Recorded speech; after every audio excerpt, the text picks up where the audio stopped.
खमंग, कुरकुरीत, पौष्टिक आणि बनवायला अतिशय सोपे असे मस्त मस्त वेजी रोल्स मोजक्या साहित्यात बनतात. मुलांना मोठ्यांना सगळ्यांना खूप आवडतील असे. एकदा नक्की ट्राय करून बघा. वेजी रोल्स बनवण्यासाठी इथे घ्यायचे आहेत मखाणा आणि याला भाजून घ्यायचं आहे. याला आपण ड्राय रोस्ट करणार आहोत. साधारण 3 ते 4 मिनिटात व्यवस्थित कुरकुरीत होतात. इथे घेतले आहेत ओट्स.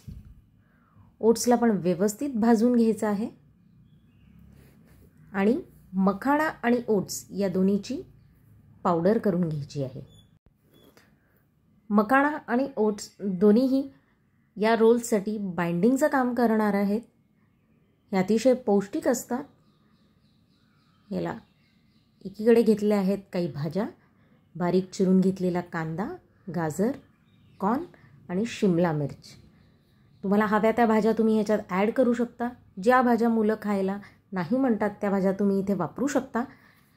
याच्यात घेतला आहे उकडलेला बटाटा आणि मखाणा आणि ओट्सची करून घेतलेली पावडर. आता हे सर्व मिश्रण व्यवस्थित मिक्स करून घ्यायचं आहे. आता याच्यात घालायचे हिरवी मिरची, लसूण पेस्ट, हळद, लाल तिखट, धणेपूड आणि चवीप्रमाणे मीठ. तुम्हाला ह्याची टिपिकल अशी चव नको असेल तर तुम्ही ह्याच्यात या सगळ्या मसाल्यांऐवजी सीझनिंगचा वापर करू शकता, ज्याने एक याला वेगळा फ्लेवर येतो. याला 5-10 मिनटं बाजूला ठेवून द्यायचं आहे, जेणेकरून मखाणा आणि ओट्स याच्यात छान मिक्स होतात. सगळं मॉइश्चर ऑब्झर्व करून एक छान गोळा तयार होऊ शकतो. 5-10 मिनिटांनी या गोळ्याचे करायचे आहेत रोल. तुम्हाला जर टिक्की फॉर्ममध्ये हे आवडत असेल तर तुम्ही टिक्की फॉर्ममध्ये पण करू शकता. हे अशा पद्धतीतले रोल सगळे मी करून घेणार आहे. गरमागरम तेलात मस्त डीप फ्राय करून घ्यायचे आहेत. तुम्ही याला शॅलो फ्राय पण करू शकता.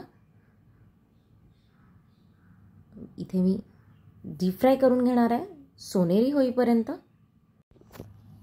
अगदी 5 मिनिटात छान लाल तयार होतात. मुलांच्या खाऊच्या डब्याला देण्यासाठी किंवा पाऊस पडताना खाण्यासाठी एक मस्त असा पर्याय.